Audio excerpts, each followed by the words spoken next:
ब्रह्मा जी ने अपने संकल्प से अहिल्या को प्रकट किया था, परम सुंदरी। ब्रह्मा जी विचार करने लगे कि अहिल्या का दान मैं किसको करूं, ऐसी सुंदर कन्या किसको मिले। अहिल्या की सुंदरता को देख करके सभी चाहते थे कि ये मुझे मिल जाए। इंद्र भी चाहते थे, वरुण कुबेर सब चाहते थे। और स्वाभाविक है, जब पद एक हो और अभ्यर्थी अनेक हो तब प्रतिस्पर्धा होती है और प्रतियोगिता होती है कि भाई जो प्रतियोगिता पास करे उसको ये पद मिलेगा। इसीलिए राजाओं के यहां स्वयंवर होता था। राजा की कन्या को अनेक राजकुमार चाहते थे कि इस परिवार से हमारा संबंध हो जाए। तो अब राजा किसको मना करें किसको ना करें, उनको बुरा लग जाएगा, उनको अच्छा नहीं लगेगा, इसलिए एक प्रतियोगिता रख दी जाती है। तो स्वयंवर सभा में आओ और इस प्रतिज्ञा को पूरी करो, जो पूरी करे वो उसका विवाह हो जाएगा। ब्रह्मा जी ने भी यही किया। ब्रह्मा जी ने कहा भाई हम अहिल्या का दान उसी को करेंगे जो व्यक्ति संपूर्ण पृथ्वी की परिक्रमा करके पहले मेरे पास आ जाएगा। जाओ संपूर्ण पृथ्वी की परिक्रमा करो। जो संपूर्ण पृथ्वी की परिक्रमा करके सबसे पहले मेरे पास आएगा उसी को मैं अहिल्या का दान कर दूंगा। इंद्र चल पड़े, वरुण चल पड़े, कुबेर चले, सब गए पृथ्वी की परिक्रमा करने। महर्षि गौतम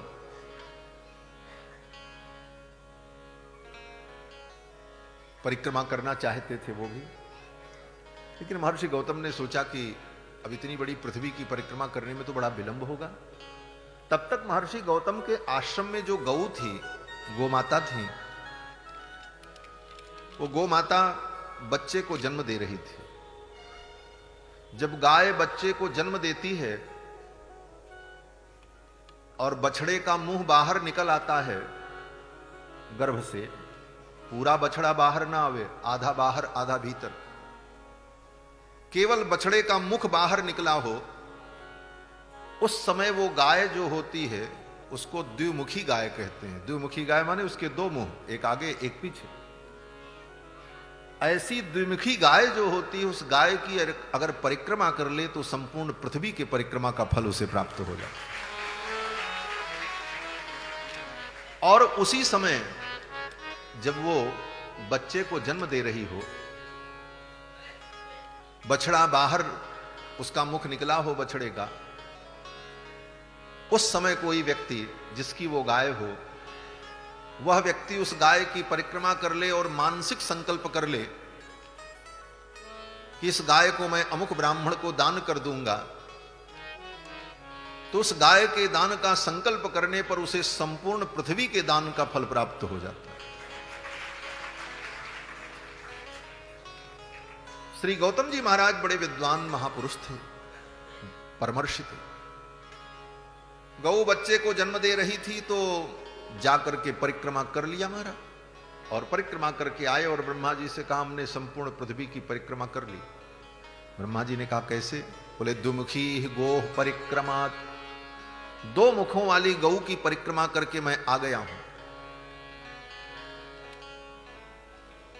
और दो मुखी गाय तो पृथ्वी के समान होती है। ब्रह्मा जी गौतम जी के इस कार्य से प्रसन्न हुए और महर्षि गौतम को ही ब्रह्मा जी अहिल्या का दान करना भी चाहते थे कि गौतम जैसे त्यागी, तपस्वी और ज्ञानी पुरुष को यह कन्या प्राप्त हो, यही उत्तम है। और गौतम जी जब आ गए परिक्रमा करके तो दत्तापुरा गौतमाय, गौतम जी को कन्यादान कर दिया, अहिल्या को लेकर के आए। इस प्रकार अहिल्या का महर्षि गौतम से विवाह हुआ था। लेकिन इंद्र अहिल्या के सौंदर्य पर मुग्ध थे। एक दिन महर्षि गौतम स्नान करने के लिए गए हुए थे। देवराज इंद्र आए और देवराज इंद्र ने आकर के अहिल्या से कहा कि हे देवी, मैं आपके प्रणय को चाहता हूं, आपसे मैं प्रणय निवेदन करता हूं। ऋतुकालम प्रतीक्षन्ते नार्थिनस्व समाहिते, इसलिए हे देवी, मैं देवताओं का राजा इंद्र हूं और आपके पास प्रणय याचना करने आया हूं। इंद्र के इन शब्दों को सुनकर अहिल्या प्रभावित हो गई। उचित तो यह था कि अहिल्या इंद्र को डांट करके भगा देती। अरे, देवराज होकर, देवताओं के राजा होकर के ऐसी पापमयी चर्चा करते हो, मेरी आंखों के सामने से चले जाओ, अन्यथा मैं तुम्हें शाप दे दूंगी। लेकिन अहिल्या ने ऐसा नहीं किया। इंद्र के इन वचनों को सुनकर के अहिल्या प्रसन्न हो गई। क्यों प्रसन्न हो गई? महर्षि वाल्मीकि कहते हैं, अहिल्या को लगा कि मैं इतनी सुंदर हूं कि देवताओं के राजा भी मुझे चाहते हैं। यह दुर्बुद्धि आ गई। महर्षि वाल्मीकि कहते हैं, मतिम चकार दुर्मेधा देवराज कुतूहलात्। मतिम चकार दुर्मेधा, अहिल्या के लिए दुर्मेधा शब्द का प्रयोग किया वाल्मीकि। दुर्बुद्धि नहीं, उस समय दुर्बुद्धि आ गई। कारण क्या था? बोले देवराज कुतूहलात्, देवराज मुझे चाहते हैं, ये कुतूहल हो गया और इसको अपना सौभाग्य समझने लगी अहिल्या। और अहिल्या ने उनके निवेदन को स्वीकार कर लिया। और अहिल्या ने कहा, हे इंद्र, आपको पाकर के मैं कृतार्थ हो गई। कृतार्थास्मि सुरश्रेष्ठ, हे सुरश्रेष्ठ, आपको पाकर के मैं कृतार्थ हो गई। कृतार्थे नांतरात्मना, कृतार्थास्मि सुरश्रेष्ठ, गच्छ शीघ्रमित प्रभो, आप जल्दी से यहां से चले जाओ, क्योंकि अब मेरे स्वामी महर्षि गौतम के आने का समय हो गया। आत्मानम माम च देवेश सर्वथा रक्ष गौतमात्। हे देवराज, आप अपनी भी रक्षा करना और मेरी भी रक्षा करना महर्षि गौतम के क्रोध से, क्योंकि वो साधारण नहीं है। उनको अगर कुछ पता चला तो कौन बचाएगा? अहिल्या कहती है कि आत्मानम माम च देवेश सर्वथा रक्ष गौतमात्। इंद्र हंसने लगे। इंद्रस्तु प्रहसन, महर्षि वाल्मीकि कहते हैं इंद्र हंसने लगे। और इंद्र ने कहा, सुश्रोणी परितुष्टोस्मि, हे सुश्रोणी, मैं संतुष्ट होकर के जा रहा हूं। गमिष्यामि यथागतम, मैं जैसे आया था उसी प्रकार जा रहा हूं। और इतना कह करके देवराज इंद्र ज्यों ही उटज से, कुटी से बाहर निकलने लगे, तब तक उधर से महर्षि गौतम आ गए। देवराज इंद्र ने महर्षि गौतम का ही वेश धारण किया था। गौतम का वेश इसलिए नहीं इंद्र ने धारण किया था कि अहिल्या को धोखा देना है। अहिल्या तो जानती है कि ये इंद्र है।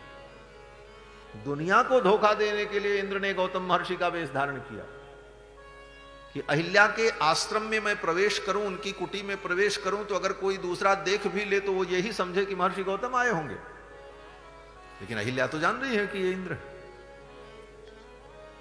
और जब निकलने लगे तो महर्षि गौतम के ही वेश में इंद्र निकल रहे थे।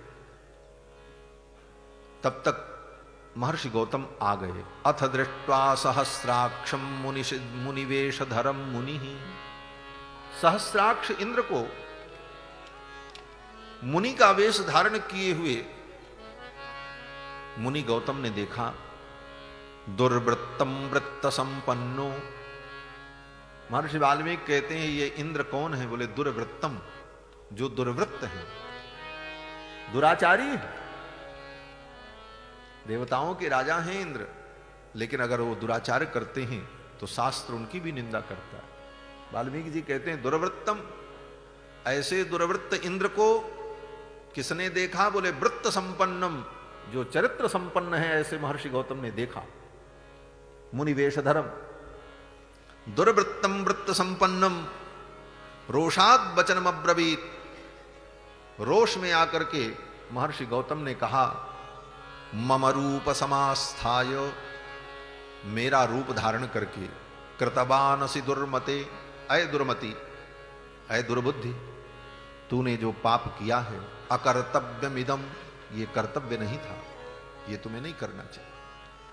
अकर्तव्यमिदम यस्माद् विफलस्त्वं भविष्यति,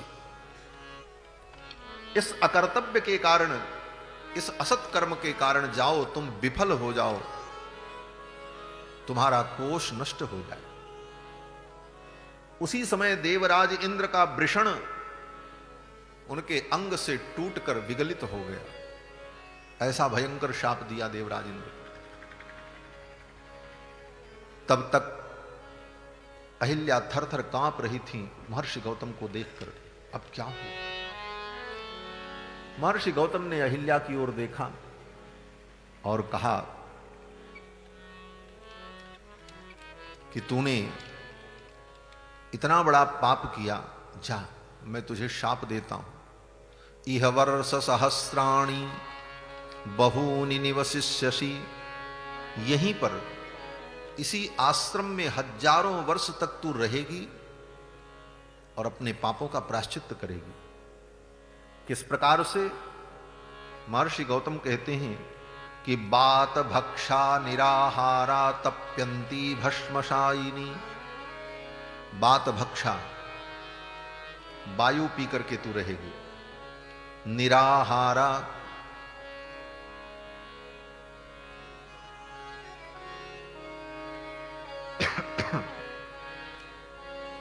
श्री सीतारामचंद्र भगवान की जय।